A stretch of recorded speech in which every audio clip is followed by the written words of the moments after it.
Hello, everyone, and welcome to episode 308 of Super Switch Headz, the premier Nintendo podcast on all of the internet. My name is Summer Rain. My name is David Howe, and boy, oh boy, ladies and gentlemen, we have a very special guest joining us on today's episode of the podcast. Oh my God, Pdyx himself, Patrick Knisely, is back on the show. How's it going, Patrick? It's going good. I almost just clapped for myself. You can do that. You should clap for yourself. Yeah, you deserve it. Yeah. Old habit, I guess. Yes. You should clap for yourself, Patrick. Thank you for having me real briefly. I really appreciate it. It's wonderful to be back with both of you and all of you out there. Thanks for having me back. We're so happy to have you back. We've got Patrick, back on the show today to reminisce on the long 8 years of the original Switch, but more importantly, to continue riding the hype train because it is the night before the Switch 2 comes out. But first, we will discuss this week's news, like how there's a UK retailer that's been canceling Switch 2 pre-orders. We also have some more information on Pokemon ZA and Scarlet and Violet. And maybe Xbox is feeling the Nintendo hype too, because their handheld has apparently been put on hold. But before all of that, how has everyone's week been? Pretty good. Doing all right. Chilling. Been playing a lot of video games. Been having some fun. Been hanging out with some friends. Not too much to report, I think. I'm still in that post-Andor glow. I'm in Star Wars fever right now. But other than that, I'm having a pretty good time. What about you? You guys been having a good week? Yeah, I've had a good week. I went to Medieval Times for the first time this past weekend. I went my whole life not going. And when it started, the jousting and everything, I was like, oh, this is literally medieval wrestling. I don't know why I didn't know that this was just medieval wrestling. Positive. That's great. The choreography was fantastic. The fighting was great. It was cool to see all of these different melee weapons in action. Went to the Field Museum and that was a lot of fun, but the whole time I was and I'm going to come back in a year to see the Pokemon fossils because that's the really important thing. And then I also did a charity stream with Virtua Ngaku. It's a organization based out of Florida. Happy Pride Month, everybody. It was raising funds for Zebra Youth, which is a LGBTQ plus youth organization, just helping queer youth in Florida, and they really need it right now. So it was a VGM concert, just sang some of my favorite fabulous songs like Real Emotion from Final Fantasy X-2, notable queer awakening for many of us. Patrick, how have you been?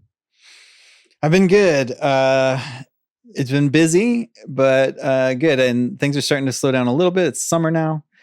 But this past week, I did a game jam, and that was a lot of fun. It was also a lot of work and stressful because I was working on top of it. But I'm really proud of what we built. I got together a team of some folks, including my kid, and he did all of the programming and most of the engine work. Crazy. And it is crazy because I feel like what we made is pretty cool. Obviously, it's a game jam. It's rough. And there's, actually a lot of stuff that we even had that got kind of screwed up in the final export and we had to kind of do without. But it was wild that he did that work that I would be make this. And he would be okay, and do it. So we probably need a break, but I think we'll do another one maybe this summer. But it's called Strange Signals. It was part of the Pursuing Pixels game jam. It's actually called the Pursuing Pixels James Jam Game Gam. But it's a community. Pixels. That's fine. We just call it that. Yeah, it's a community I've kind of a bunch of developers I've kind of been lightly involved in and did a couple of their previous jams. So anyway, that was a big thing this week. So it was a busy week with that. Nice. Yeah, I definitely need to try that out. I saw you posted that. I think it was yesterday in the Discord. Yeah, it wrapped up yesterday. Right. So, yeah. Okay. Yeah. I haven't had a chance to play it yet, but I'm definitely looking forward to playing anything that you work on, Patrick, and definitely anything that's developed by Magnus there. That's a pretty cool thing that you and your kid are already making games together. Yeah. You guys going to make a studio? Are you guys, is Magnus officially part of One Frog? I don't know what it means. It's like, we definitely have like a lot of ideas and stuff.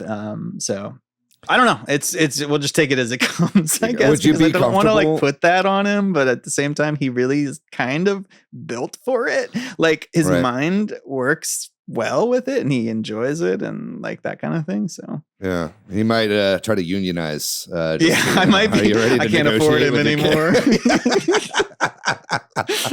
Fair wages for Magnus. That's what I've always said.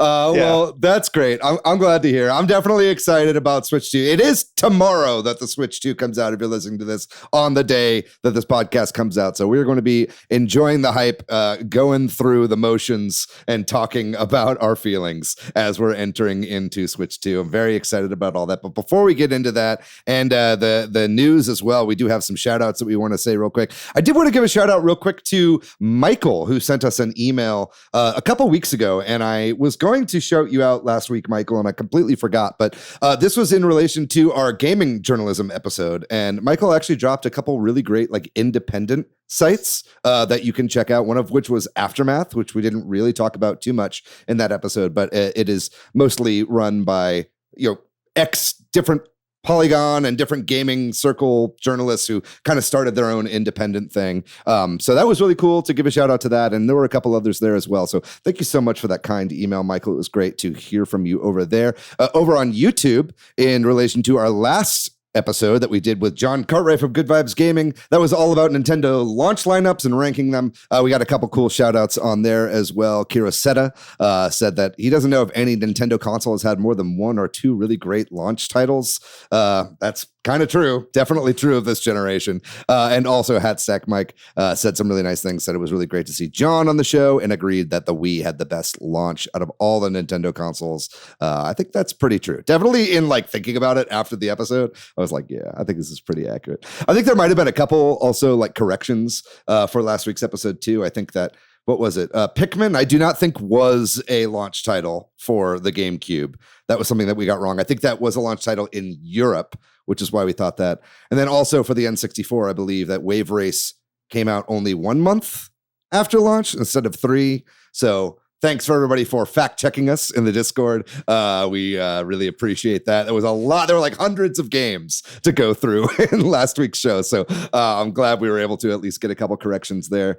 If you yourself would like to be shouted out, please leave a comment on this episode if you're watching on YouTube, or give us a shout out on Discord or on social media, and we will talk about it on the show. We'd love to shout you out. So please do that. And if you could also review the show on Apple Podcasts, tell a friend about the show, post a comment on Reddit. And if you're on YouTube, like and subscribe. We'd love to see you over there, because we do have a video version of this podcast, of which I am once again doing the video this week. So hopefully I don't boof it a second time. Some behind the scenes drama. But we figured it out last week. It was great. It worked out. But I think all that out of the way, let's get into the news. What do you guys think? Should we get rolling with this here? There's lots to talk about this week. Yeah. The Switch 2 hype is at full speed. But we're going to start talking about Pokemon ZA and a Pokemon Presents that have been announced. That's Pokemon Legends ZA, the new Pokemon Legends game. It has a release date, which is October 16th, 2025. So we now know what Nintendo's October game is going to be this year. That is exciting, I think, to finally have a release date for this. It is obviously going to be coming out, I think, day and date with the Nintendo Switch 2 version, which looks quite a bit better than a lot of the other footage that we've been seeing. And a Pokemon Presents has been dated for July 22nd as well. Summer, I'm going to throw this to you. What are your thoughts about this? Do you think, we usually see these games in November. Like, what do you think about this date for Pokemon Legends ZA? Yeah, I do think that's odd. And I don't know that I necessarily buy into we know what the Switch 2's like October game is, because Pokemon does also kind of run on their own schedule. I don't think that this necessarily negates us getting another October game. I also don't necessarily think that this means that we are getting a big game of November either. I think this is I kind of think this is Pokemon going rogue a little bit, because it's weird that they're not doing a November release. So I don't know that it like means anything in terms of like the bigger Switch 2 release schedule or just Switch in general. Mm-hmm. But that being said, very excited by the footage that we've seen. It's actually making me think that I am also going to go back to the like Pokemon Scarlet and Violet, because just looking at it just made it hard for me to play it, even though I wanted to keep playing it. And I'm like in the post game stuff now. So because we're getting ZA, that means that competitive play, for Scarlet and Violet is still going to be like viable for a while. Would love to maybe be able to dip into that a little bit before we get the next like new generation of games, and being able to look at those games is going to help with that. Yeah. Today on or maybe it was today, but the Nintendo Today app showed off some footage of Pokemon Scarlet and Violet running at 60 FPS at a higher resolution. The characters in the background were not walking at like choppy frame rates. Like everything was 60 FPS. So that was pretty exciting. It definitely made me think that, might be time for me to actually jump back in and check that out myself. Patrick, are you still a prolific Pokemon hater? Like, what are your thoughts on this? Yeah, I don't have a whole lot because I don't really, I'm not that excited about it, but I guess I'm interested in what Summer said, because I figured hearing that this was an October release kind of maybe meant there wasn't another October Switch 2 game. And I was like, well, if there's not much out by then, because we still don't know Metroid Prime 4, right? Yeah, we don't know the date for that. I kind of think that also might be October, now that you mentioned that, Summer, that Pokemon kind of does its own thing, because they don't have a lot of overlap, I feel, in audience, right? Yeah, that's right. Where I was wondering, is if it's an empty time frame, maybe, and if the graphics do look as good as or better, I don't know. Like, I might be more open to playing this one because I think the previous Legends game was interesting, even though I thought it looked really muddy and I had a hard time with it because of that. So if we at least pretty it up a little bit, I might dip my toe into it. I don't know. We'll see. That's where I was kind of thinking about this, was like, if we're still light on first party games, maybe I'll try it. Yeah. I wonder if Pokemon not being in November means that we're going to get Mario in November, or like something big. Yeah. Cause I know like this year is the 40th anniversary of Mario. We haven't heard anything about a 3D Mario game or any kind of Mario game other than Donkey Kong. And I feel like Nintendo's going to have some big holiday title, but I kind of thought this was going to be it, So I'm interested to see what they might drop in a direct, maybe this summer. I don't know. We'll have to see. I'm really thrown off by all this timeline stuff right now. Like, it's June and we don't have a direct, and I don't know. Yeah. Anyway. Next week. The direct will be next week. Yeah, I hope not. I'd love like a week or two to breathe after the launch of the Switch. I don't know. We'll have to see, but keep your ears to the ground on that one. But next up, we got a little bit of news here about the cancellations of pre-orders. I know if you're listening to this on the day it comes out, the Switch comes out tomorrow. Hopefully you've heard at this point if your pre-order has been canceled. But Game, which is a UK retailer, has been getting a lot of flack online for canceling a lot of pre-orders. Basically, they had some sort of mishap in their system and weren't able to fulfill a lot of these pre-orders. They've reached out to these people and have kind of like been trying to make it right. But there's been a lot of people that are pretty upset about that, obviously. And then also there have been reports in the States that Walmart has been canceling pre-orders as well. I think I'm in the clear. I did get an email from Walmart being like, please update your payment information. And if you don't, your shit will get canceled, And so, Patrick, that's bad news for you, because the Switch I've got for you is coming from Walmart, right? But I think it's good. I like have called my bank. I called Walmart customer support. For me, like this? Yeah, I did that all for you, Patrick. I want you to know how much I truly love you and care about you. But yeah, that's any thoughts on some of these? Are you guys worried about it? Did any of you have your pre-orders through Walmart? Yes, I have my pre-order through Walmart, and I've been checking my pre-order email like every single day. And then I got an email saying, just double check your address to make sure that it's right. And I'm now seeing the pending charge on my credit card. So I think I'm in the clear, considering my card has been properly. Yeah. If that happens, Patrick, I'll I'll Venmo you the money back. Yeah, I'll survive. I'll figure it out. Like, I mean, I think it sucks. Like, if that it's happening this close. I understand that this is fucking complicated, right? So I can understand why some pre-orders would get canceled. I'd just like to think it would happen within the first few days after they were announced, and like some site, because all these sites got slammed. So I kind of understand if there was some problems, but man, it is like now on the 11th hour, and to hear the cancellation then sucks. And there's probably reasons why, but it's kind of hard to understand. For I guess when it's like payment, I understand, because the pre-orders are tricky because you're not actually getting charged at the time of the pre-order. At least you're not supposed. In most instances, some are. I was for GameStop, but I also had the choice. They were like, "Do you want to put like $10 down now and then the rest later, or just all at once?" And I was like, "Just do it now." I just don't want to. I don't want to like worry about this, you know. And GameStop has historically done it that way though too. I think that's like been their thing. It's like a pre-purchase, I guess, as opposed to or you can like you can choose how much money you want to put down on it.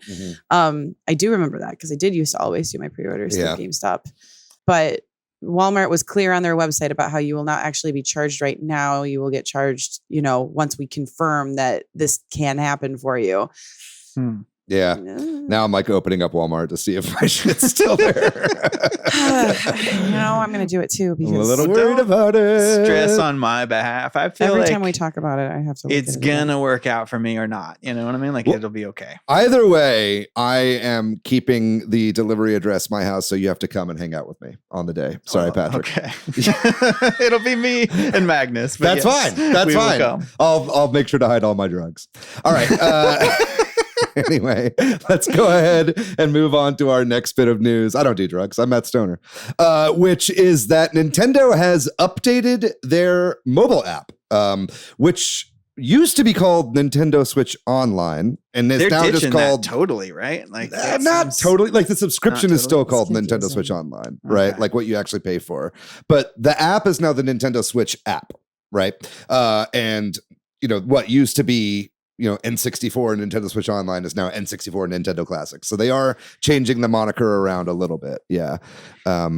Is this because in theory, maybe there are app things you can do when you don't have a Nintendo Switch Online? Like the sharing of screenshots or the adding friends, or is that still like locked behind having an NSO? I don't know. Subscription? I mean, that's a good question. I think that it's like, to me, I think we have a bunch of apps now, and a lot of them like require NSO. Like Nintendo Music, for instance, like requires NSO to access, but is not called like Nintendo Switch Online Nintendo Music. You know what I mean? So I think they're just trying to like make it a little less confusing, but it's funny because it's more confusing because we've gotten so used to calling it this the entire time. So I'm not sure exactly how it works, but they're basically, there is a bunch of new stuff now in the app that has been updated. Have you guys updated the app yet? Have you checked it out yet? Yeah. I haven't opened that app in ages. Well, you'll be using it a lot more, I guarantee. I know now, like knowing some of these things that we're about to discuss, like especially the screenshots one. Yeah, I think that's the biggest one. Is you can basically set it to where it'll hold photos on your app for I think 60 days, or it's 30 days or 60 days. It's some amount of time. And you could do up to 100. And you can also set it to automatically upload from your Switch. So that's what I'm going to be doing. I'm excited about that. That is only for Switch 2. That functionality is not available for Switch 1, sadly. But I think they just really want people to upgrade to the Switch 2, I suppose.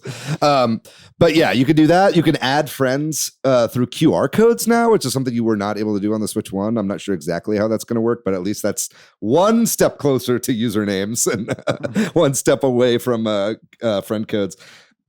There are like notifications for game chat and stuff like that. You could see play data and stuff like that now, like the hours that people have played and what they've been playing. You can see all that from the app now. So that's cool. You can set up notifications when certain friends come online. Ooh, I kind of like that. Yeah. I don't know that I'll do any of that, but like that's. Oh no, I'm turning on notifications for you right now, Patrick. That is nice. If you're not going to be on the podcast regularly, we need to know every single time I'm you're just going gonna know live. when you're online. Yeah. No, but this is great, and it's nice to see. I mean, a lot of this functionality you just can't use yet because the Switch 2 isn't out. But it's like Nintendo's been doing this. It's like they did that kind of OS update on the original Switch to like get you ready for game share, but you can't use it yet because it's like the Switch 2 has to host it essentially. But it's nice to see that this stuff is starting to roll out, and it's not going to all be like, we're releasing this on the day it comes out when our servers are slammed and everything, you know? So that's kind of good to see. But anyway, speaking of Nintendo classics, the N64 app on your Switch 2 and on Switch 1 is getting an update, and Nintendo put out a video showing off some of this as well. But essentially what is changing here is that Switch 2 is getting two exclusive features for the N64 app, that being Rewind, which you were not able to do before. So I guess the extra processing power of the Switch 2 allows you to do rewinding. And then also a CRT filter that you can put over everything. So that's kind of nice to get some shaders there. And both the Switch 1 and the Switch 2 are getting custom controls added. Thank goodness. Yeah, right. Yeah, is that something you've been waiting for a while, Patrick? Well, specifically the N64. Like, I actually don't. I would like it for some of the other apps too, because like, I don't know, Mario and stuff, it feels backwards, but like at least that's not that big of a deal. But like the N64, I have found a few games that I wanted to go play being virtually unplayable in the default controls, and I know you can system wide change it, but that's really terrible solution. Like for like me wanting to just dip in and play like 10 minutes of Star Fox, you know what I mean? Like well, specifically the one I think that this is going to help the most is going to be GoldenEye, because that is like, you can now make it to where all the stuff that you would normally do with the twin stick controls, you can just set natively, and you can also do it on a per user basis. And you can, I know the controls they get pretty like intricate with it. Like, I think you can invert y-axis of the right stick, like within these. It reminds me a lot of Steam Deck and the way that you can customize controls on the Steam Deck. And I know like Switch 2 is getting this for every game, right? And you can change stuff on a per game basis, just like you can on Steam Deck. And so it's nice that at the very least, these Nintendo classic apps, hopefully the other ones are getting it too, not just N64. This is the only one that they kind of showed off. But I imagine when they update everything to Nintendo Classics fully, you'll have the ability to remap controls. So that's really nice to finally see. And I watched the like video of this on the Today app or whatever. And just, I don't know, something that just reminded me of something Nintendo does really well. And that's like the sound effects when you're changing the buttons and stuff. Just, it seems so pleasant. I can't wait to change my controls and hear those little clicks and beeps and boops. Yeah, that is nice. It's nice that the Switch 2 is getting like a whole new suite of sound effects for the OS. It's the little things, you know, that make it all worth it. Moving on then, there have been some rumors about the purported Xbox handheld console that they've been working on, which was apparently going to be like a Windows 11 powered machine. There have been rumors coming out right now through Jez Corden of Windows Central that said basically this thing was supposed to come out later this year. Originally, that was the plan, and that those plans have been put on hold for the meantime, at least. And I think the reason cited was power, and that they weren't really getting exactly what they needed in terms of, you know, the power of their console.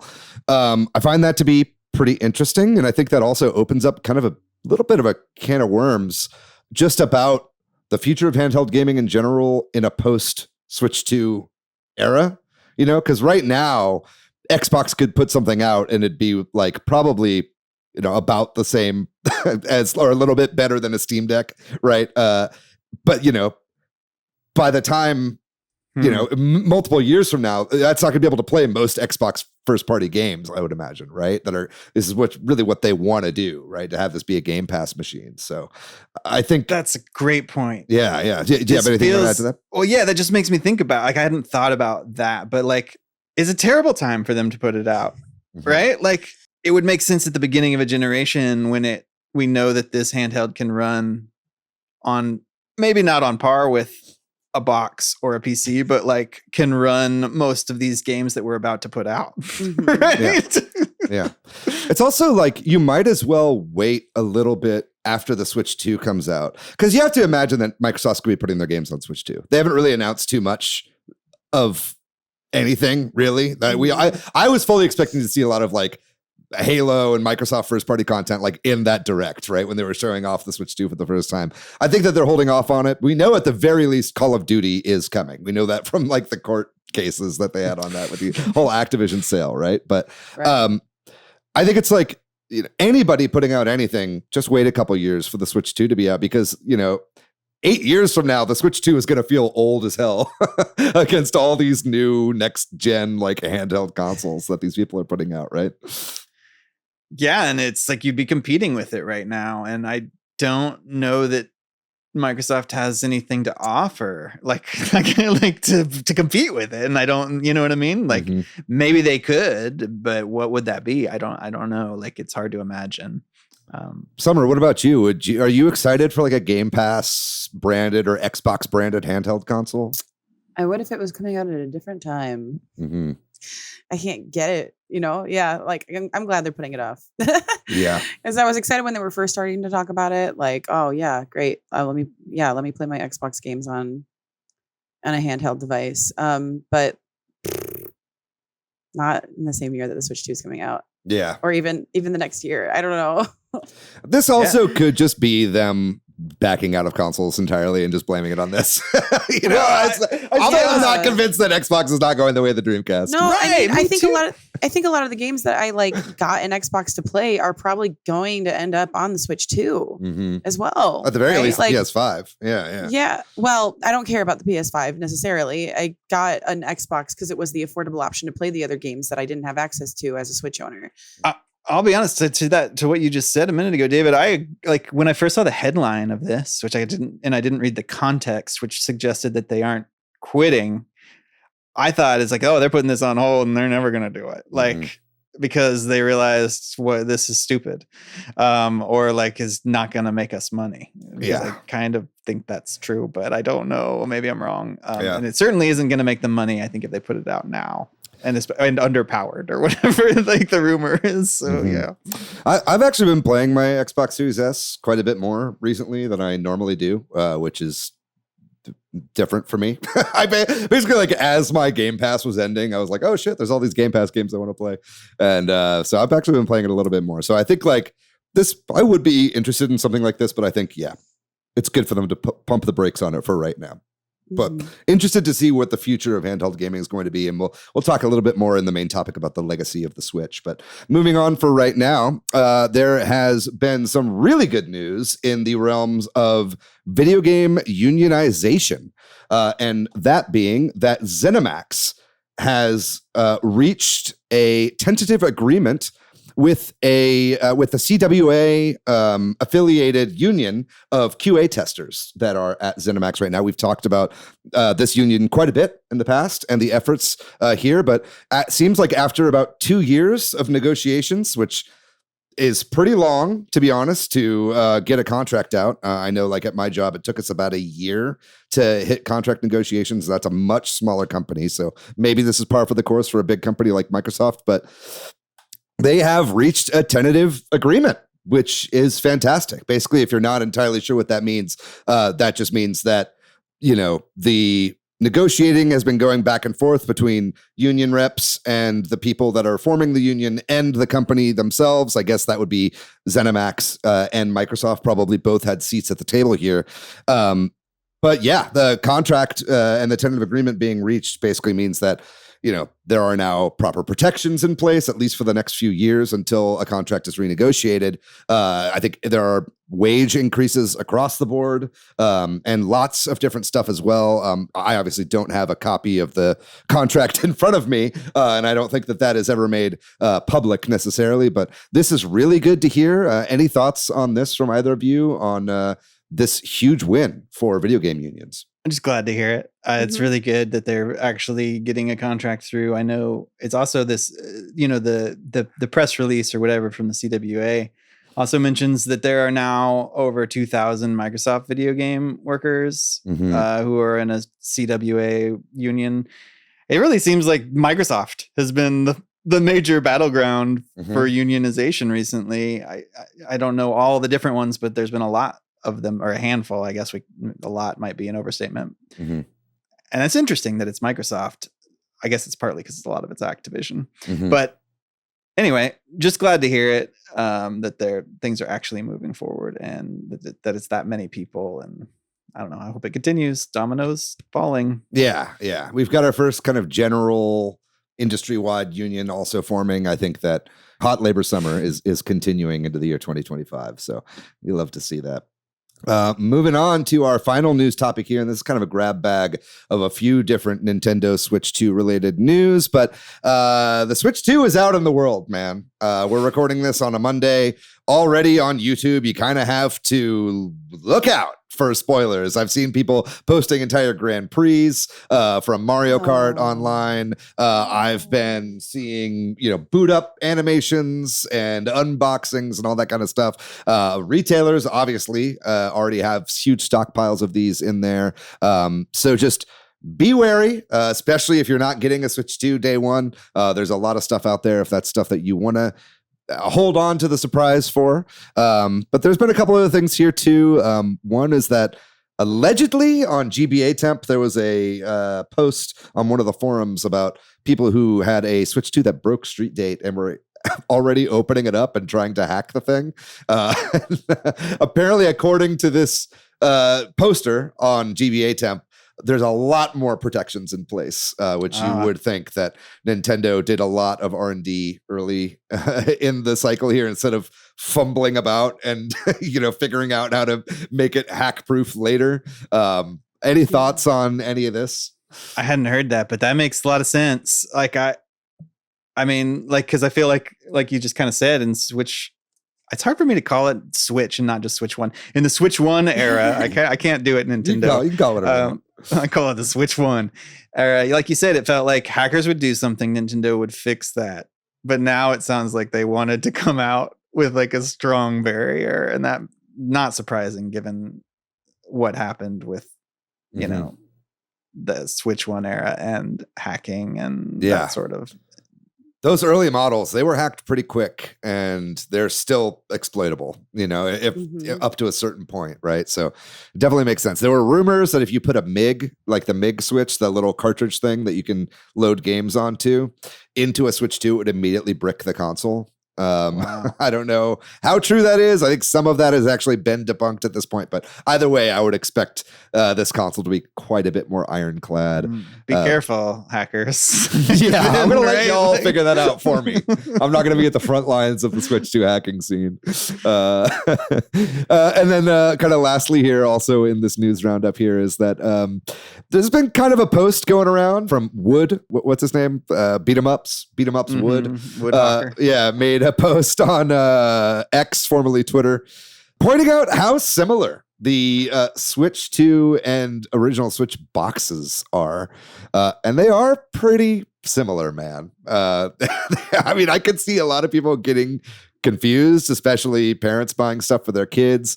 This has started a lot of conversation up. A lot of people have been dunking on Wood, saying it's not that big of a deal. But I think, if you look at the picture here, which I do have up on the screen in the middle of our chat here, they're pretty similar. I could see these getting confused. Do you guys see this being a problem at retail? People trying to buy Switch 2s and accidentally buying Switch OLEDs to bring home to their kids?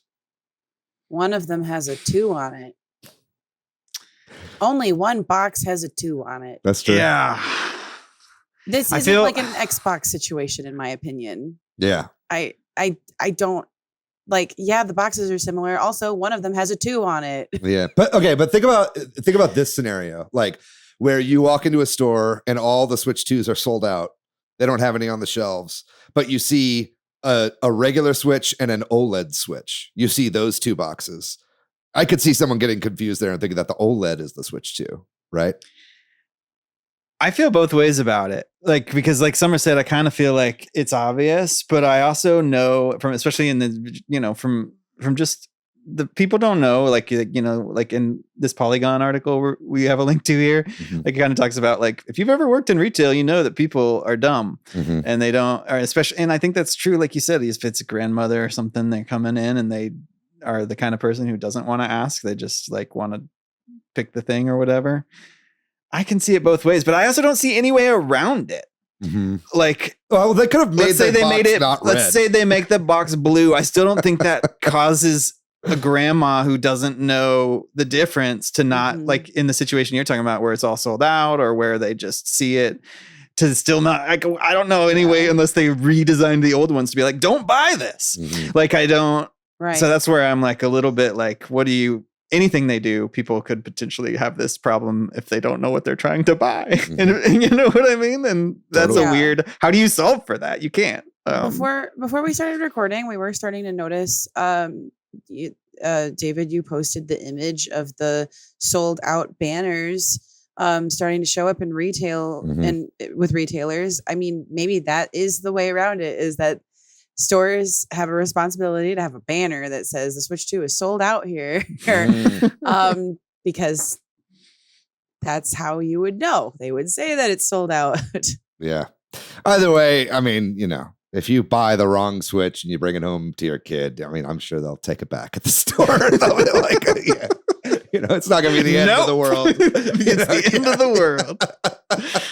But I'm sure there are going to be, I could see this being, especially as you go into like Christmas, and there's still Switch OLEDs on the shelf. I could see a lot of people just hurriedly Christmas shopping, grabbing the wrong thing. There's going to be a lot of disappointed kids. But hey, what are you going to do? We got to toughen up this generation.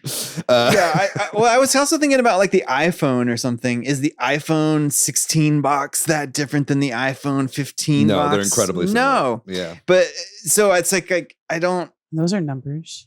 Yeah, it's like, but there is a unique situation here of like people not shopping for themselves for video game consoles. That's not as true for phones. I think if nothing else, it kind of shows just how iterative this console really is. Because I mean, I think even with the Wii U, that Nintendo changed the color of the boxes on that. Like that was like the branding went from like gray in the Wii era to blue for the Wii U era, and now we're going from 8 years of beet red, or not beet red, but like very red Nintendo to the exact same hue of red the entire way through, right? So they're clearly like, this is the extended Switch era, right? That we are in the middle of as we move into Switch 2. But totally, I think a lot of this conversation does bring us to our main topic here, which is going to be all about the Switch 2 on the eve of its release, which I'm so excited for. We're going to be talking all about what we're excited about with the new generation and also reminiscing on 8 years of Switch 1 right after the break.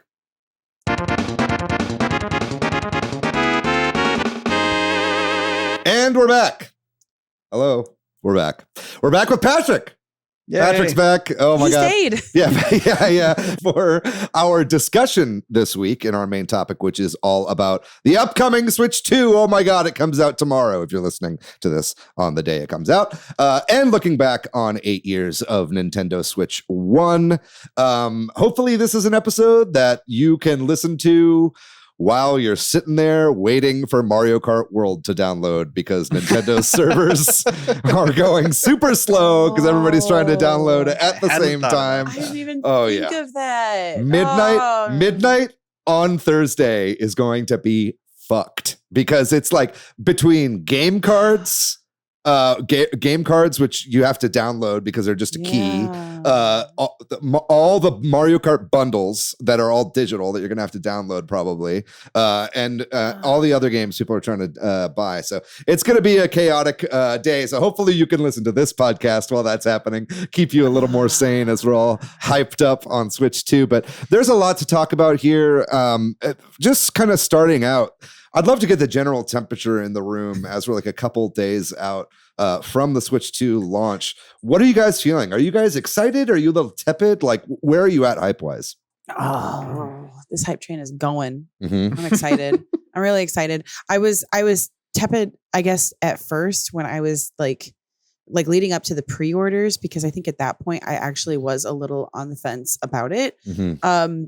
like with the, spending the money right now, like not knowing if there were launch titles that I was like super like worthwhile for me, that kind of thing. But after I convinced myself to buy into it, which, I have availability concerns like long term. Just like with the administration and everything. Sure. So, and like affordability concerns too. So I was like, you know what? I'm we're going to do it. We're going to feel good about it. It's going to be great. It's going to be fine. And now that I'm like fully bought into it, y'all, I spent 10 minutes on the Yakuza 0 hotline today because they have made a phone number just to advertise the Yakuza 0 director's cut that is coming exclusively to Switch 2. And because I had to hear every single like option when you call that phone number. I'm so excited for the Switch 2. I'm so excited. Like I have been checking out like the updated apps. Like I keep opening the Zelda Notes app, even though it doesn't do anything for me yet, but it's there. And I can open it. It doesn't do anything yet, but I can open it and be like, oh, maybe it'll do something today. God, yeah, just can't wait. Like we're having a Switch 2 like release party at my house. Oh yeah. Right. Like, yeah, Chicago Headz, like, if listening, which I think everybody that listens at Midwest knows already. So, right. Like coming over.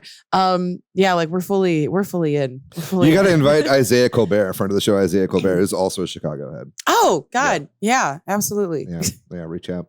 What about you, Patrick? How are you feeling? Are you excited? Yeah, I think so. Similar to what Summer said, I think it's been a little up and down for me. When it first was happening, I was similarly unsure because of all the things kind of tying into it. Mm-hmm. And even though I'm really excited about the new Mario Kart game, I think I also am like, but there's nothing else a little bit, at first. Is that kind of the only game you're anticipating playing or like buying on launch day? Well, I guess I might pick up those two smaller games, right? Like the basketball game. Does that come out on launch day? No, that's sometime this summer. That is nebulously. Dragon Drive. The Welcome Tour comes out the day and date though, right? Yeah. I don't know. I mean, you're gonna get Welcome Tour. I'm getting myself even less hyped. No, but I'm just kidding. I think I just like still am a little like, oh, I don't know. Like that's not a lot to sustain me. But I do think like I haven't been playing very much Nintendo lately. That's somewhat true and somewhat not true. And so I'm excited to get back to it. And I kind of think the Mario Kart game is going to be amazing and be really fun, both single player and like playing with my wife and my son and possibly other people coming over and like with online and stuff. So now the more I think about it, like the online part of that is probably going to be pretty fun with y'all and with so on and so forth. But anyway, point being, I've also been really busy this last week with working full time and doing this game jam that I kind of just shifted gears like last night to thinking about doing this episode with y'all and being like, because my son was like, when does it come out? And I was like really soon? Like, oh shit. It's like, we're going to go over to David's house. I actually got the day off now. You do? Great. I also have the day off. And so like, we'll go pick it up and we'll hopefully be able to download it fast enough to play with you in person. I don't know. We'll get through. We'll figure it out. Sure. But anyway, I'm pretty excited. I don't know. Yeah. We should talk about that because I do think I am going to do a little bit of a launch day stream. So I'm pretty excited about that. I don't know if you guys want to be on stream or if you want to move around it, but either way, I will be taking that day off to just like mess around with a lot of stuff. I'll also be playing some games, hopefully on just after midnight after the launch, because I am going in person to GameStop for a midnight launch for my copy of the system. So I'm really excited about that. Just kind of like participate in the excitement in the line and all that kind of stuff. So I think that'll be a lot of fun. Hopefully they do some fun stuff. I did not pre-order a Pro controller, and I'm kind of regretting that now. I keep like looking at places. I might try to get it through Walmart if they have extras, because like when I ended up hitting them up about the weird mishap, they gave me like a $10 off coupon. I'm like, oh, I'll use that for my Pro controller. So I might like end up getting a Pro controller. We'll see. Because I am interested to try that out with the new system, especially if I get Welcome Tour, which I'm planning on picking up at least so I can buy it, so you guys don't have to. If you guys want to play my copy, you can. We can use our virtual game cards to loan this game out to our friends. But that is something that I am going to get. You know, I mean, it's only $10, right?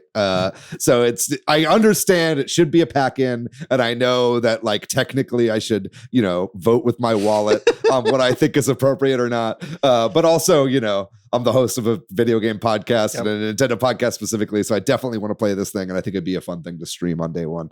So I'm pretty excited about that. Yeah, as far as like day one games, like the stuff I'm excited for. I'm really excited for a lot of racing games, I think, because there are like 4 racing games launching with this system. I don't know if you guys are aware of this, but you've got obviously Mario Kart World.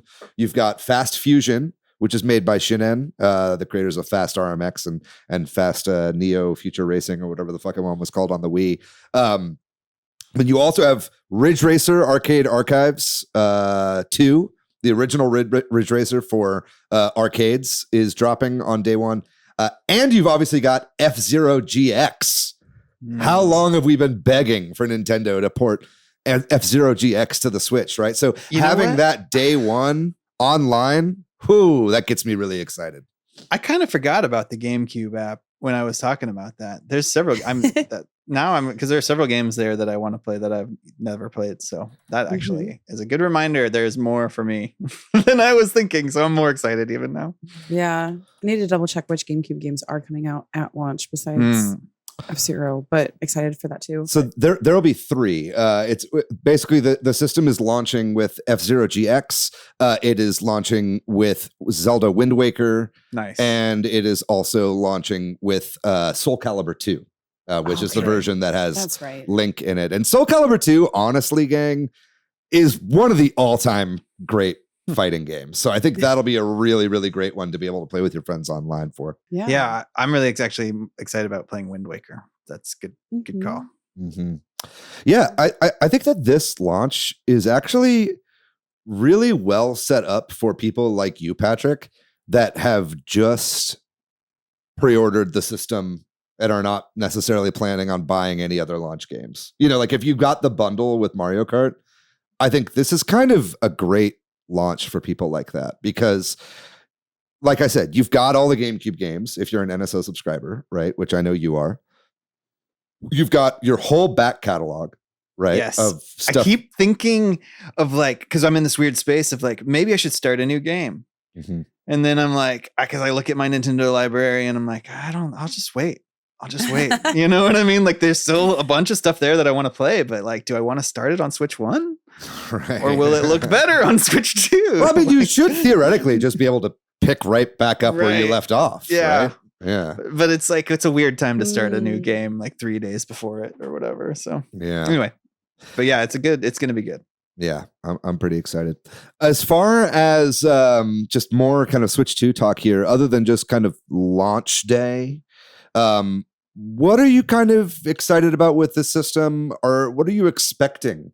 Kind of maybe like, let's say, you know, not just here on the first week, but I mean, as the year progresses and as stuff happens, like, what are you kind of seeing for like the future of this console? We know like the very small window of really like this launch day and a little bit of 2025. Is there anything that you're really looking forward to with the Switch 2? I'm looking forward to the surprises of like of first party games in particular. I feel like it's not that it's been dry or whatever. I mean, it has been a little bit, but it has felt like they've been holding stuff for this or working up to a big launch. And then when we saw the launch titles, it felt like a lot of third party stuff filling it out, which is fair.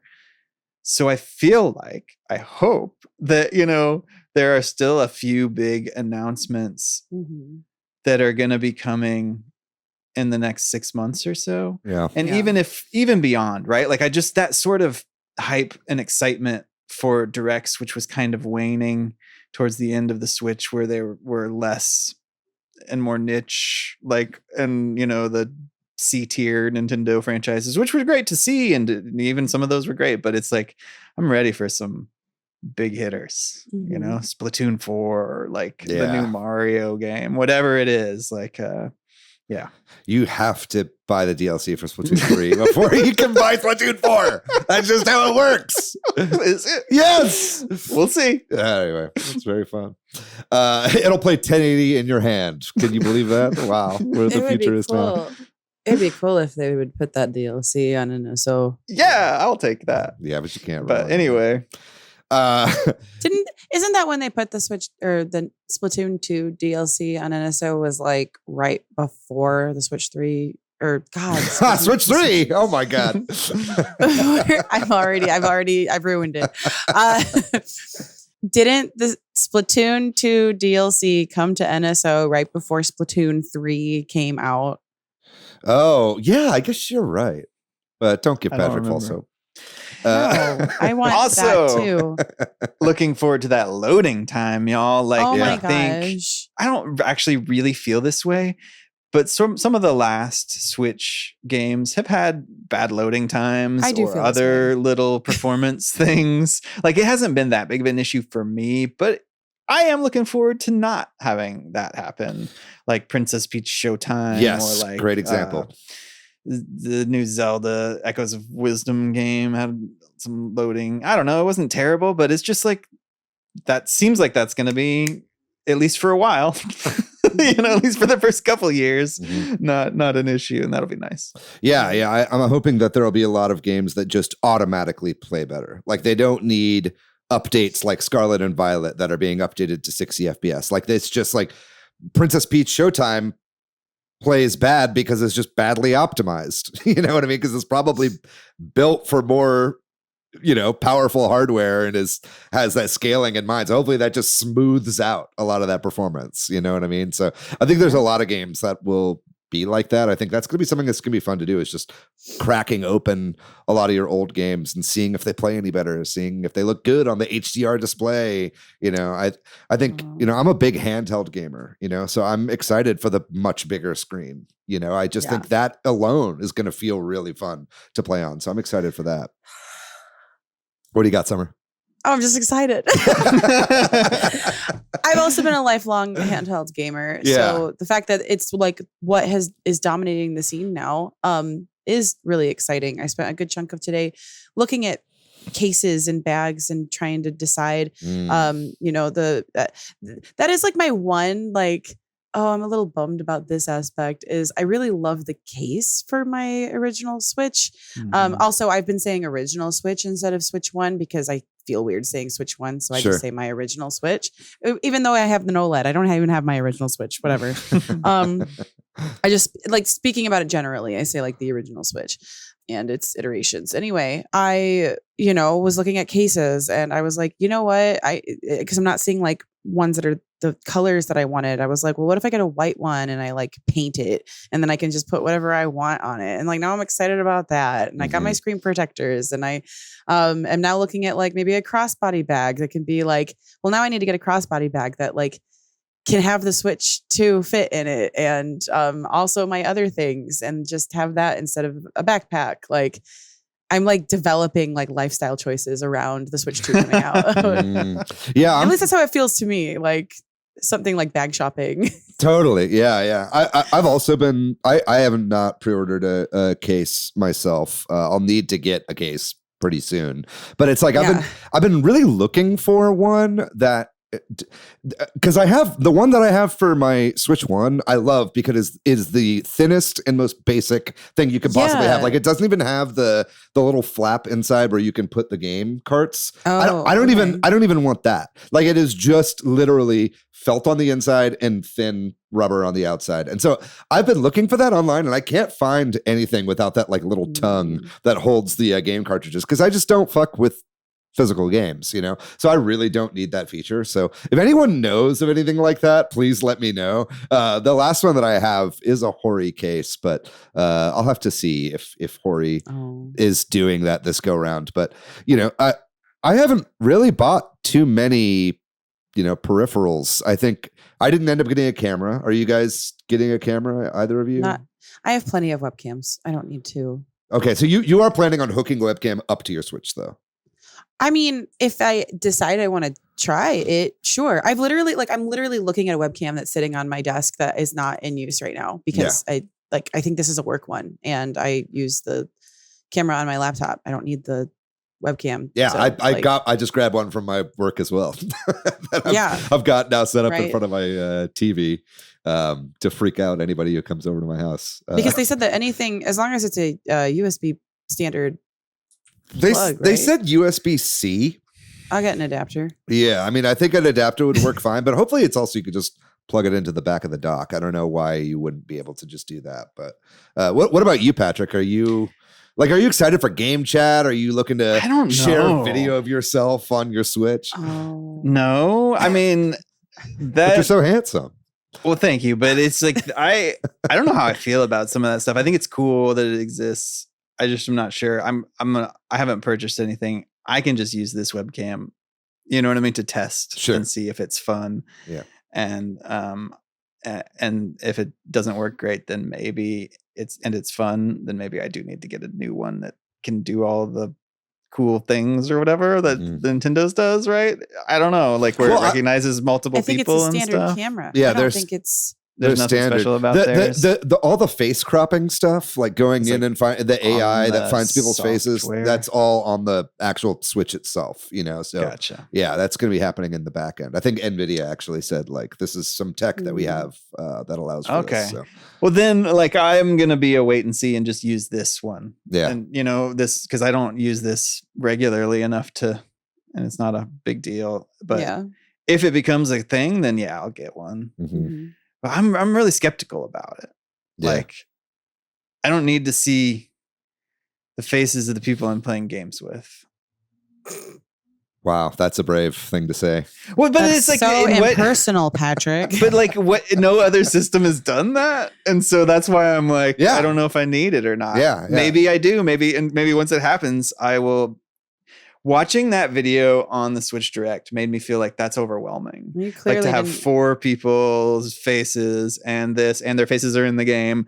And like, it's definitely weird. This is the natural progression of face raiders on the 3DS. I was going to say this is the next generation of Dicto chat, but when they have stuff like face raiders, I'll be on board for the camera. You know what I mean? Like when there's like a cool use of faces. That's the kind of stuff I'm hoping for. Like, come on, Nintendo, where is the weird stuff? When there's a game where like we're playing and it makes sense to look at each other, like because of that, or because like we're telegraphing things or something. Mario Party DLC. Yes, they've implemented cameras into. You have to upgrade, but I probably will upgrade. I'm like, okay, a bunch more mini games. Let's go. I think it's Mario Party Jamboree plus Jamboree TV Nintendo Switch 2 edition. Oh my god! Was maybe the full title? Yeah, I'm really curious. Are there any games y'all are going to pay to upgrade early on? I think that I probably will get the DLC for Kirby because I had a ton of fun with that game, and it'd be fun to just like replay that game in general. I didn't buy Jamboree. That was a game. I think I played your copy of that Summer. So if you buy the thing for that, I'll definitely play it. But it's like, I don't even know if I'm really going to play Breath of the Wild and Tears of the Kingdom, and it comes with NSO, you know? Yeah. What about you, Summer? Yeah, I'll probably buy the upgrade for Mario Party.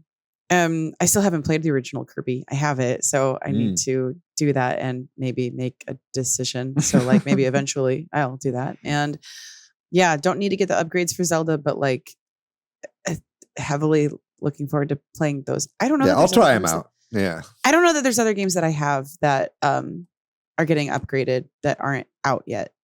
That are just like the Switch 2 editions. Like I plan on just getting the Switch 2 edition of Ruin Factory Guardians of Azuma, just like right out the gate. That won't need an upgrade. So I don't think there's anything else that I'm going to need to upgrade. Yeah. What about you, Patrick? Are you buying any? I don't know. I'm on the fence about that Kirby one. I kind of want to hear how much content it is and what it's like, because I don't feel like we've heard much about it. Maybe maybe I just haven't because I haven't been as plugged in, but like I don't really understand how long. Is it multiplayer? Like, is it co-op and that kind of stuff? Like, so I'll wait and see on that one. I know just as far as like things that we might see, you know, I'm pretty excited to see if this whole Nintendo Switch attach thing that we heard a long time ago. Like if they are planning on more peripherals and attachments down the line, Mhm. kind of makes sense that they wouldn't lead with that and maybe show off some stuff a little bit into the life cycle of the system. But I think like especially if they end up bringing DS to Nintendo Switch Online, we get Nintendo Classics, Nintendo DS. I would love to see an official flip grip sort of thing that has magnetic connectors for the Joy-Cons on the side. You can have the system be in Tate mode, and so you can have one screen on top, one screen on the bottom. I think that would be so perfect for handheld. And then, of course, obviously with the mouse controls and everything, that would be great for docked DS play, So I think that there are definitely some cool attachments they could do. I still am not ruling out VR midway through the system's lifespan. I think that they could put out some, the tablet's getting pretty big to strap to your face, I suppose. But I still think it is very possible. As far as like any attachments or like mid-gen refreshes, like do you see them actually like trying to do like a Switch 2 Pro? Like let's say Xbox and Sony, they come out with their handhelds and Nintendo's starting to get left behind. Do you see them doing a Switch 2 Pro like maybe like 4 years down the road, something like that? If that's the case, maybe. Mm-hmm. I think it's hard to predict now because I imagine that they probably are always doing R&D and always like considering stuff like that. Mm-hmm. But I also, after this generation, could see them just trying to ride this as long as they can. Like, you know what I mean? And then only do it if it's like, man, third-party support has completely dropped off because now it's hard for them to get their games on here or whatever in 3 to 5 years or whatever. But yeah, I could see them doing an OLED version since it's not OLED out the gate. Yep. And that will be something I'll have to contend with at that point. Yeah, I really do think that the OLED was meant to be a Pro. And I think that the Switch 2 might have originally been meant to be the Switch Pro. You know what I mean? Like, and the Switch OLED model does have, I think, slightly better processing and a battery, like better battery. Slightly, yeah. Like there's some quality of life changes, like the thing in the back, what do you call this? It's it's like fluid instead of the stand. The kickstand, thank you, is fluid instead of like clicking, right? Is what the old one did. Stuff like that. But what about this guy? What about the Switch Lite? What about that guy? Do you think they'll put out a Lite version of the Switch 2?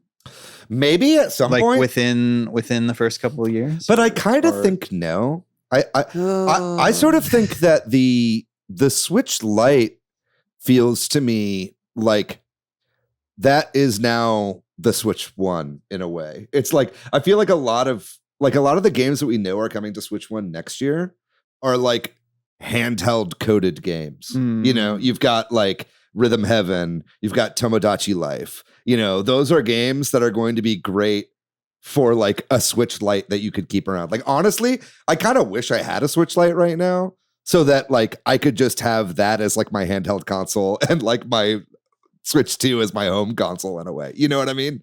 Like, I don't know. That's kind of how I see it. I don't know if that's probably the best way to look at it. No, I think I understand what you're saying, that like the more handheld budget model will switch, pun not intended, to being the original Switch or whatever. Yeah. And that is the budget.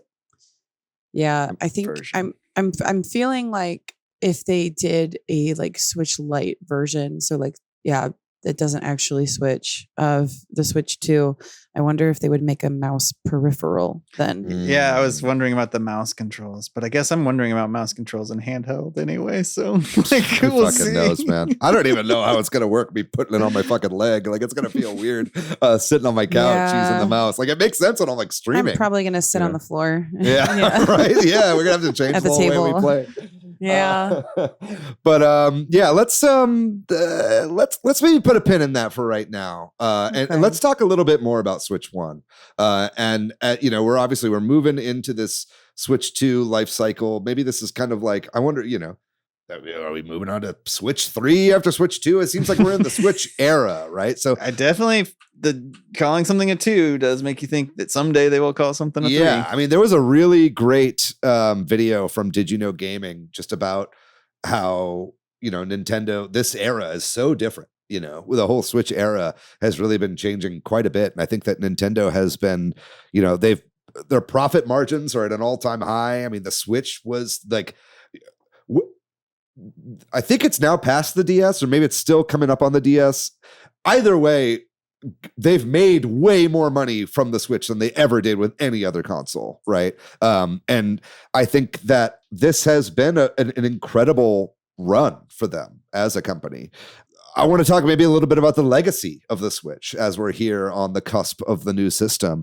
Maybe we can start with just some favorite moments that you can think of over the last 8 years. I mean, obviously the birth of this show is a huge part of it. It's kind of hard for me to divorce this podcast that we do from the Switch itself, right? That's why it's kind of almost an emotional turning of the tide moving into this new console. Do you have any thoughts on that, Patrick? Oh, there are so many things about the Switch era that I know that people used to make fun of this. The Switch changed my life thing, but it fucking did to me.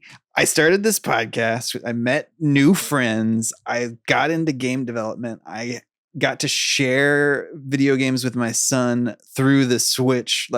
Those games, I didn't play video games with him until then.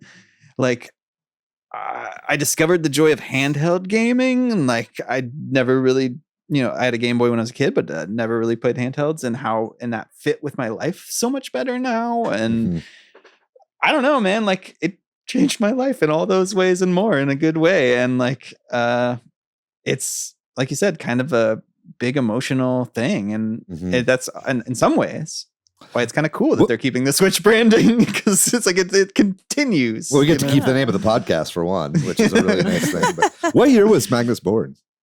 Oh my God. So he was born in 2014. Okay. So in late 2014. So he was about 2 years old when it, or less than when it came out. It really feels like he kind of grew up alongside the system, right? I mean, I've been taking pictures of he and I beating games on it.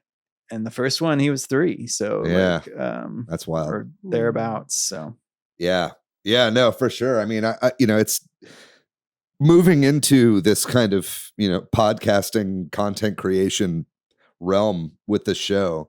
Yeah, it's something I will always tie with the Switch. I think it was also, as somebody who survived the Wii U generation, as somebody who was a big Nintendo fan, but had nobody that I could talk to about it, the fact that, for me, when the Switch came out, or when it was about to come out, I was like, yo, this is the one, man. This is going to be like the DS again, because the DS was everybody had a DS. Your mom had a DS. Your fucking all your non-gamer friends had a DS. All the normies had one. I was like, this is gonna do it. I can feel it. It's gonna be the opposite of the Wii U, where it's the niche Nintendo fans, right? And I think that really happened, and I think it really set in motion this new Nintendo, where they make theme parks now and movies and all this different kind of stuff, and it just feels I feel so vindicated as a lifelong Nintendo fan, that it's just oh, I feel everybody now sees this whole kind of subculture of gaming in kind of a similar light to how I've kind of always seen it. I have to imagine it's got to be somewhat similar to how comic book nerds feel about comic book movies becoming the mainstream and not being some fringe thing you get beat up for in the locker anymore. You know what I mean? So I think it's I don't know. It's hard for me to separate that from this whole era. And I think that's ultimately a very good thing. Also, I think I said it, but the community, I don't think I ever had a community around video games, or at least to the same extent. I don't know, before the Switch, I had an Xbox One, and I would play games, but I would just kind of randomly play what I played, and I wouldn't maybe talk about it with a couple of people in person randomly, but it was not the same vibes of sharing this with people, Totally. Summer, you have any thoughts on that? I'm trying to pinpoint. It's hard to, I It's a big question, I suppose. Yeah. Yeah, because I was somebody who, always took my handheld device with me, and then it became normal with the Switch. Not that it wasn't. I mean, like, Well, it's funny too because it's like the least pocketable handheld. I know. I say that. Like, sometimes taking the Switch out does feel like a production. Yeah. I feel less that way now that I've actually seen like people playing the Steam Deck on public transportation. Right. I'm like, oh, my Switch is nothing. Yeah. But it really is hard to pinpoint like a specific moment. The Switch is literally like part of my daily routine. It goes with me everywhere. I play it almost every single day. I'm always trying to find people to play games with me, like roping people into playing games with me. And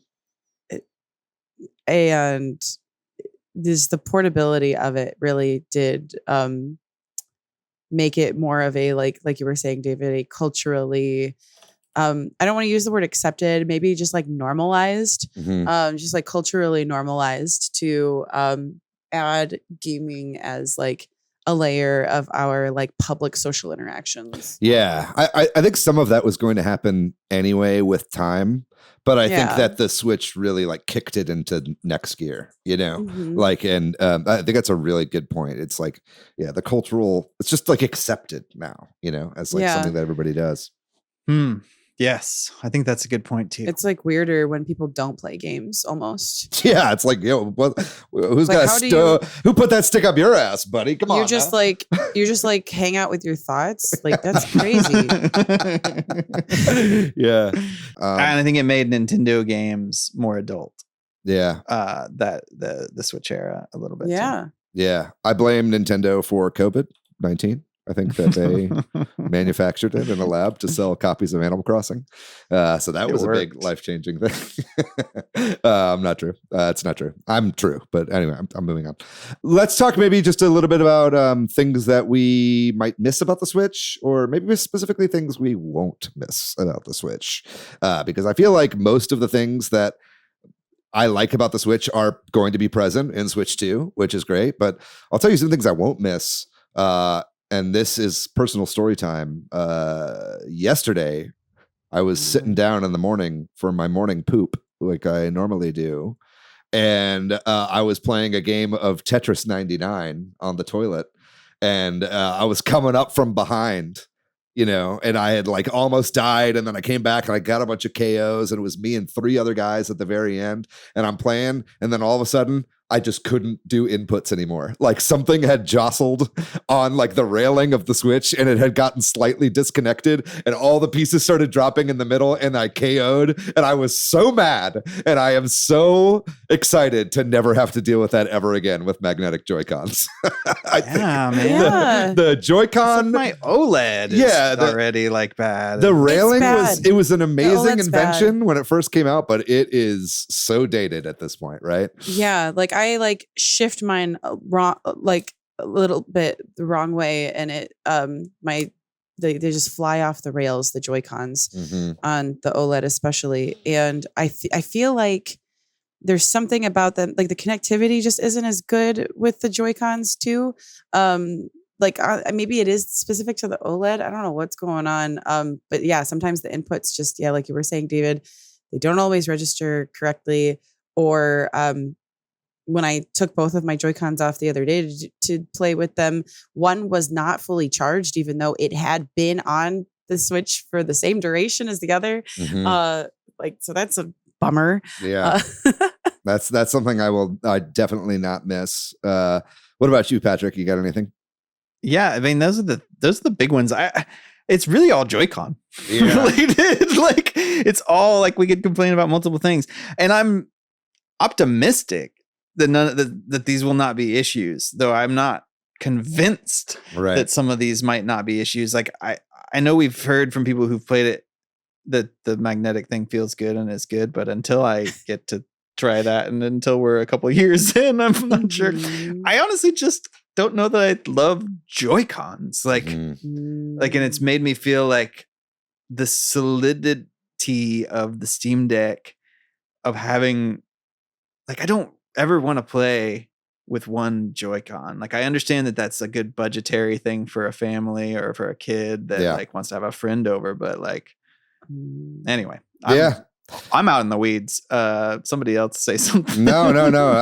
I completely agree. It's hopefully all those little things that have been bothering us for all this time, like make the Switch 2 worth it, and we don't find a bunch of new things to be annoyed with with the new console as well. No. There'll be something. I just think the fact that they're bigger, hopefully, is just enough for them to feel better on their own. See, that's true. I'm actually a little anxious about the size of the Switch 2. I will say that that's the one thing that I'm already like, I don't know, I might end up missing the size of the original Switch because we were just talking about the portability of it, and that is a big factor for me. I'm not saying it's going to stop me, but like I still kind of miss my 3DS sometimes just because of the size of it. Totally. So I am a little anxious about that. I anticipate still using my original Switch to switch as like a secondary like Switch for like playing games with other people, like game share. If I'm like out somewhere, like maybe like at like lunch at work, to be like, oh, do you want to play mahjong? I don't know. It sucks to lug around all those mahjong pieces. I tell you what, especially for a work. Right, I can just take 2 Switches. Yeah. Maybe we can start wrapping up here because we are getting here pretty close. But I wanted to talk a little bit more about the legacy of the system. I think we got some really all-time great entries in games. Just off the dome piece, what would you say are like your favorite games for the original Switch? Fuck, that's hard, but Odyssey is up there for me. Like, I mean, it's an all-time great 3D Mario game for sure. Smash, Splatoon 3. Like, I don't know, man. They're all so good. Like, those are all Luigi's bangers. Mansion 3 was great. Like, man, there's so many. I feel like there's a lot of first-party franchises that had best of or top tier games come out in the Switch era. For me, it's like literally Tetris 99. Like the free game you get with NSO. Like I put like 300 hours into that game, dude. Like it is like the most by far my most played game on the Switch. Like I love it so much. I mean, I don't want to speak for you, Summer, but I feel like Fire Emblem Three Houses changed your entire life. Is that correct? I literally went on a lunch date by myself to a ramen shop and took Fire Emblem Three Houses with me. I've been playing it again. Yeah. That game changed my life. It like has literally shaped like a lot of my social circles. It still continues to. It's 6 years later and I'm planning a huge cosplay group and it's getting bigger. So you just go to the medieval fair. Yeah. It's still taking a trip to Orlando to go hang out with other Fire Emblem people because of that game specifically. Animal Crossing as well. I know that some people do have mixed feelings about it, but as a standalone game and the social side of it that it brought, like just incredible. And for the same reason, I know people have like the hardcore gamers have their feelings about it, but Mario Kart 8 Deluxe ranks up there for me as well. Even just the quality of life changes that they did implement from the Wii U version and how long we've been playing that game. This past week, we've been playing it even more because we're like, let's play this game before we never play it again. That's a good point. I should do that too. You guys, we should play online. We've been going through and playing all of our favorite tracks in Mario Kart 8 because we're probably never going to play it again. Who knows? I mean, it is definitely the best Mario Kart game, that right is now. Out currently, right? And it's like, and this next one is like so gimmicky and it's smaller in a way. Like it's bigger because it's a whole world, but it's smaller in that it's not every level ever made. It's a standalone. Yeah, exactly. I think it's definitely going to be different from Mario Kart 8. It's like, so like maybe we will go back to Mario Kart 8. Yeah. Who knows? Maybe we can close here with just the legacy of the Switch as we're moving on. And we've been talking a little bit about that, but I want to talk about its impact on the greater industry at whole. obviously it's changed Nintendo quite a bit, and we talked a bit about that and the ways that they've kind of branched out as a company. But I really do think this has brought in a whole era of handheld gaming that we all thought was long dead with the birth, or not the birth, but the proliferation of mobile devices and cell phones, right? And so I think that like, the Steam Deck obviously would never exist if it wasn't for the Switch and its runaway success. All these handheld consoles coming out, the PlayStation Portal, whatever this Microsoft handheld. Yeah, the Microsoft thing, will they or won't they? Right. But they wouldn't have even had that internal discussion. And yeah. Any thoughts on that, or any of these other things that we have here, that the ways that the Nintendo Switch era has influenced gaming? Yeah, I think that, like, kind of what we were talking about earlier, I think that it's influenced Nintendo in that I don't want to say they're less risky or less like inventive, because I think they will continue to take risks and be inventive, but I think they may have found the form factor for a while, if not forever, that they want to continue using for their hardware. Like Switch, we're going to make it all the way to Switch 6. I don't know, maybe not, but it does kind of feel like, I don't know what they could do. I don't know. We've talked about that before, but it feels that way as we're seeing with the numbering thing. Yeah. And it's hard to understate that handheld thing. Like, I really do think, and I know that y'all are a little different than me because y'all were playing handhelds forever, but there really is, or was rather, a stigma almost against handheld gaming as being for kids. Oh, absolutely. And that is gone. Yeah. Now it's like for dads. It's like, it might even have flipped. Yeah. Put the kid in front of the TV. Well, I'm going to take the handheld. Yeah, exactly. Yeah. Or like I'm cradling the baby while I'm playing Animal Crossing or something, I think also in a way, I think that,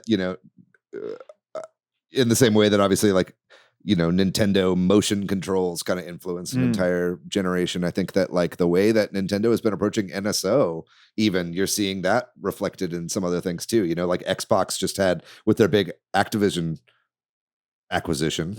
That's hard to say. Just put out that big Activision Classics thing, which is like all these classic, giant collection of things that now comes with Game Pass.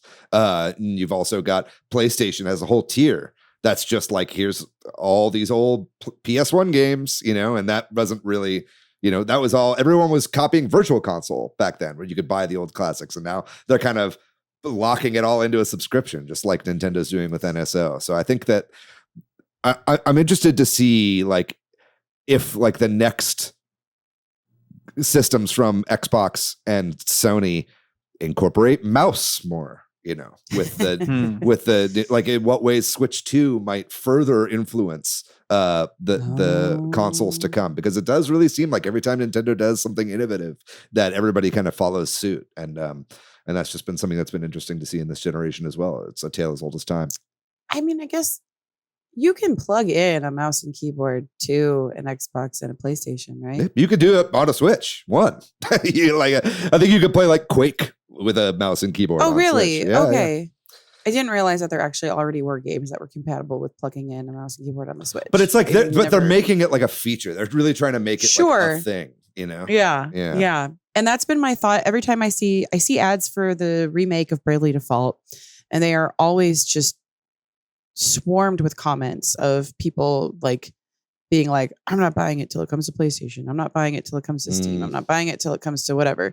And I'm thinking about that in relation to what you're saying now, because they have implemented, and I think that's why they were kind of waiting for like maybe this technology is, Bravely Default was originally a DS game, and they have implemented new features in it that are specific to mouse mode, like new content that's specific to mouse mode.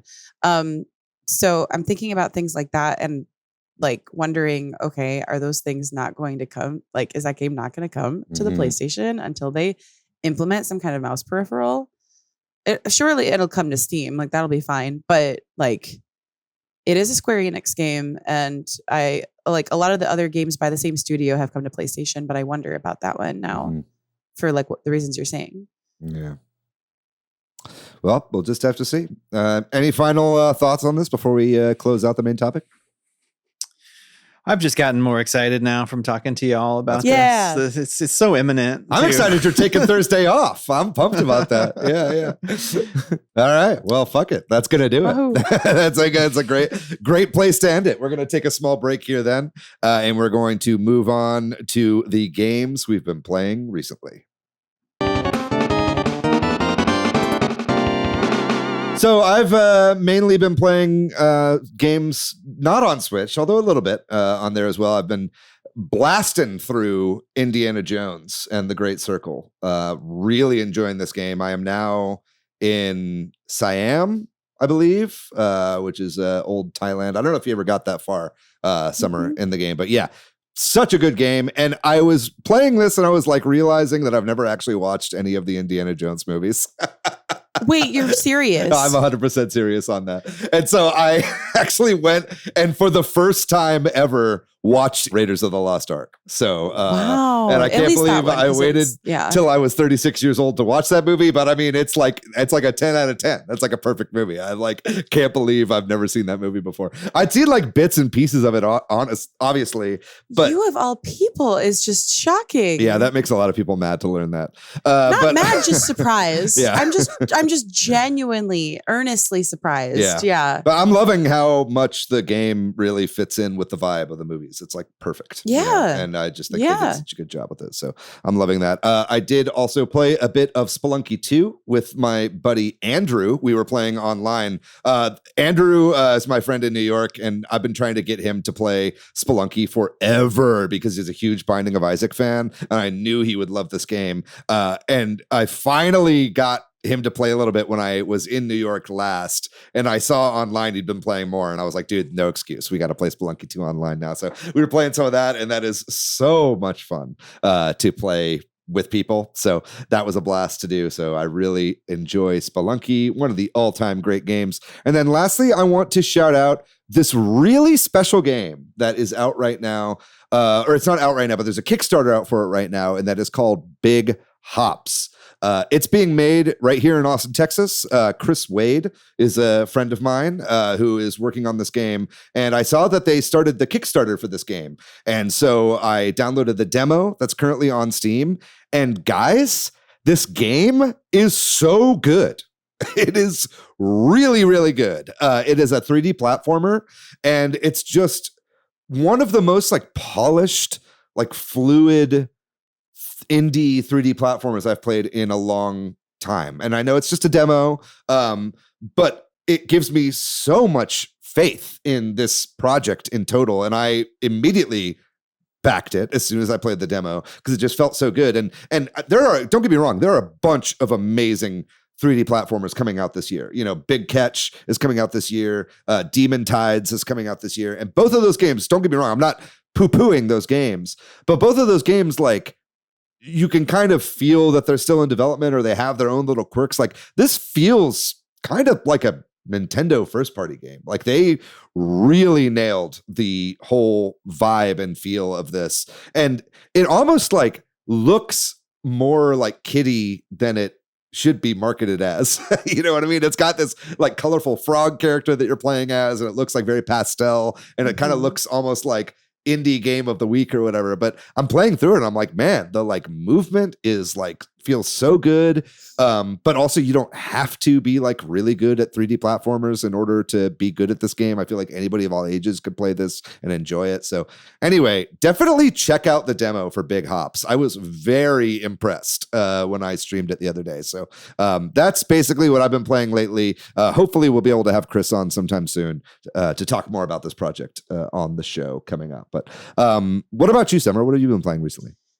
Yeah. So other than like what I mentioned, been playing more Fire Emblem Three Houses lately and Mario Kart 8, just to, get a last hurrah with it on the Switch. I've mostly been playing Clair Obscur Expedition 33. I am very close to beating this game. I am awaiting sleeper bangers on the Switch too, because this game may be my game of the year. And I am clamoring to try to finish it before the Switch 2 comes out as well. I'm like, I've got to get this game done before the Switch 2 comes out. I can't let it go. And I think I am just like doing some final like end game kind of world exploration stuff before for all intents and purposes, I will just say beat the big bad, like finish the game, because I know that that's what's waiting for me next. And I won't say much without because I can't really talk about the game either without spoiling it. It's still so fresh, and I don't want to spoil anything in it because it's so good. It's worth not knowing anything going into it. Yeah, I definitely want to pick that back up after I finish Indiana Jones, because I was having a ton of fun with it. And hearing all my friends, like currently I'm on Act 2 or Act 3, and they're all like hyped about it. It's just giving me major FOMO, and I want to go back to that game for sure. But Patrick, what about you? What have you been playing? I would say the main thing I've been playing is Donkey Kong Country Returns HD. So whenever that first came out, I played it in co-op with my son, but it didn't really click for us as a co-op game, unfortunately, just for various reasons. And as we sort of stopped playing it, and I was like, can I play this without you? And at some point, I think it just was like clear that I could. So I beat it a while back, but I've just been working my way through. I got all the Kong letters, and then I beat all the bonus content. And I was like, maybe that's enough, but no, it's not. I got to go get all the puzzle pieces. So I'm getting all the puzzle pieces. I'm about halfway or more than halfway done getting all the puzzle pieces. And I will probably stop there. Yeah, you're not going to 200% this game. No, I could not do that with Tropical Freeze, and I don't think I'll be able to do it here, but I will most likely. I don't know why I got to get the puzzle pieces, but I do. Mm-hmm. It's really fun. It's a very fun game. Yeah. Because you get really good at the levels when you're looking for the puzzle pieces. And then and I think that's why maybe playing Tropical Freeze co-op worked better, because I had already done that. And so I could just beat levels if he was having, so there's less frustration. Yeah. But this time around, it was like me learning all these levels. But anyway, the only other thing I thought I might mention is, like I said, I did the Pursuing Pixels game jam. And as I like to do whenever there is a game jam that I participate in, I try to play as many of the games from that game jam as I can. And just a couple of quick shout outs to a couple of games that I have so far. I haven't played very many because it just ended yesterday, but person made a game called Blockhead. And it is, as all these are, they're all game jam games. So they're prototypes, or, not fully fleshed out. But it's a really interesting idea where it's sort of like an auto runner platformer, but it's also kind of like a puzzle game where you look at the level and you know where the character is going to go, and you have to place things down so that they can complete the level. And then if it doesn't work, you kind of iterate and do different things. And it really worked. It was like, there's only 5 levels or so in the prototype, but I was like, oh, that was fun.